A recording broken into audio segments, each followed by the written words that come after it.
in the glittering heart of Manhattan. At a rooftop gala drenched in champagne and ambition, Ethan Caldwell, a billionaire known for his ruthless business acumen and magnetic charm, was untouchable. His life was a series of calculated victories, each deal and conquest reinforcing his belief that he could bend the world to his will. But when his childhood friend, Nathan Holt, issued a daring challenge amidst the clinking glasses and city lights, Ethan's competitive streak ignited. "Think you can win every game, Ethan?" Nathan taunted, his eyes glinting with mischief. "I bet you don't have the nerve to marry someone completely outside your orbit. No supermodels, someone real. Stay married for 6 months, and I'll hand you $2 million.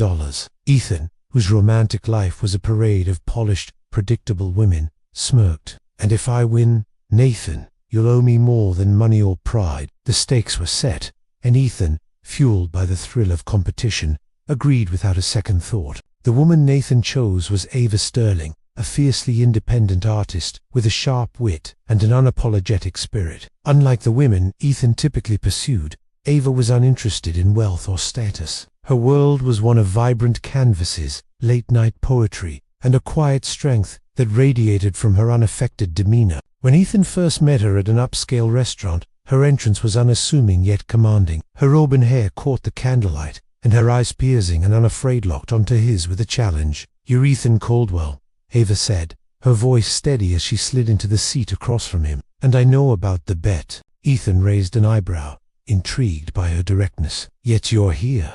Why?"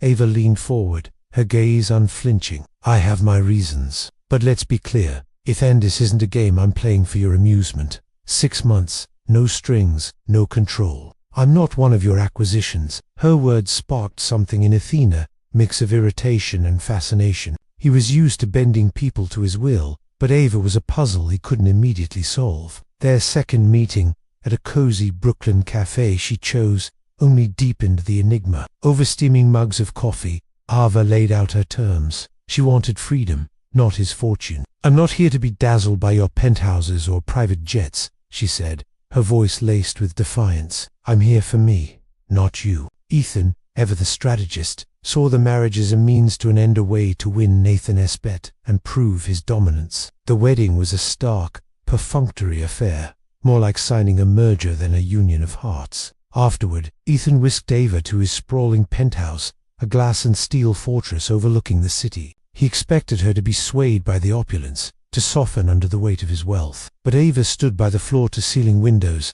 gazing at the skyline with a detached air. 6 months, Ethan, she said coolly. Not a day more. As days turned into weeks, Ethan deployed every weapon in his arsenal: lavish gifts, exclusive trips, designer wardrobes, all to break Ava's resolve. But she rejected each offering with a calm, infuriating grace. "I don't need your diamonds," she'd say, returning a velvet box, unopened. Her refusal gnawed at Ethan, chipping away at his confidence. He escalated his tactics, meddling with her art gallery connections, delaying her projects, and subtly undermining her independence, believing he could force her to need him. But Eva was no ordinary opponent. She met his manipulations with a quiet ferocity, her every move calculated to keep him off balance. One evening, after a particularly tense dinner, Ethan tried a new approach, his voice softer, almost vulnerable. "Why do you fight me, Ava? Any other woman would kill for this life." Ava's eyes flashed, and her response cut deep. "You think this is about luxury? You're blind, Ethan.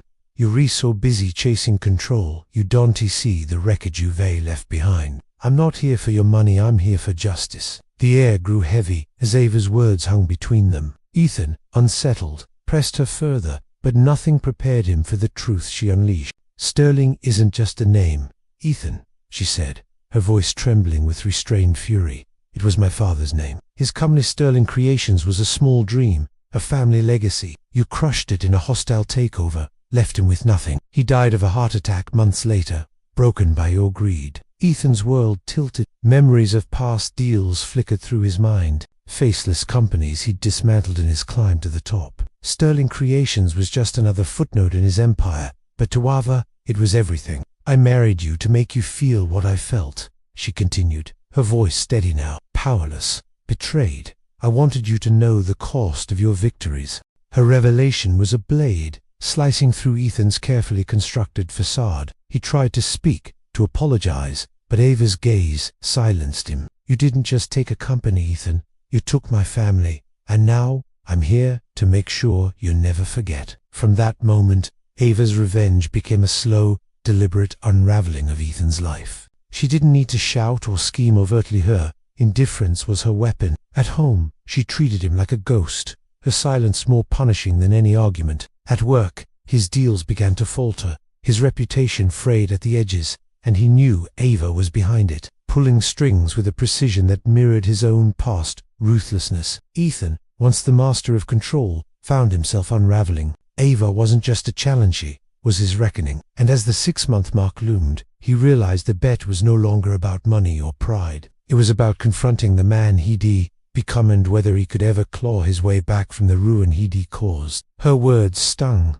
but Ethan pressed on, his voice low and urgent. "I didn't know about your father. I swear it. Sterling Creations, it was just business. If I could go back, you can't." Ava cut him off, her tone icy. "You don't get to erase the past with apologies. You built your empire on the bones of people like my father, and now you'll live with the consequences."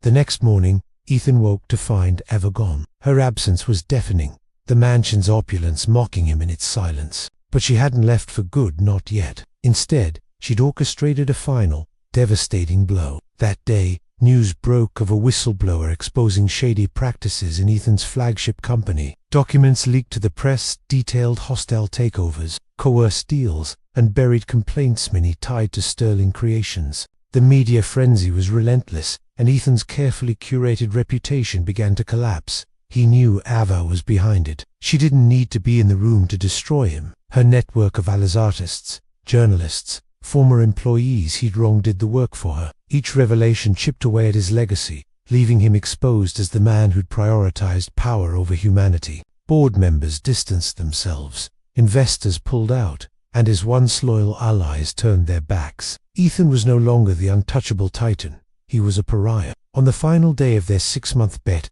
Ava returned. She stood in a grand foyer, her expression unreadable, a single suitcase at her side. Ethan, disheveled and hollow-eyed, faced her, the weight of his unraveling life pressing down on him. "You've taken everything," he said, his voice raw. "What more do you want?" Ava tilted her head, studying him. "I wanted you to see yourself, Ethan.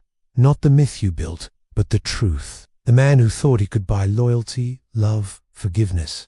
You're not invincible. You never were." She stepped closer, her voice softening but no less piercing. "I'm leaving, Ethan. Not because I'm done, but because I don't need to stay. You'll carry this loss with you forever, not because of me, but because of you." As Ava walked out, Ethan sank to the floor, the grandeur of his empire meaningless in her absence. The bet was over, but there was no victor. Ava had dismantled his world, not with wealth or power, but with truth. And as she stepped into the world, she'd rebuilt her gallery thriving. Her father-esque legacy honored in every brushstroke. Ethan was left to face the wreckage of his own making. Months later, Ava stood at the opening of her gallery's newest exhibit, a tribute to her father titled Sterling Legacy. The room buzzed with admirers, her art speaking of resilience and redemption. Somewhere, in a dim office, Ethan watched the coverage on a flickering screen, a shadow of the man he'd been. Ava's final gift was not destruction, but clarity, a mirror held up to his soul, forcing him to confront the cost of his ambition.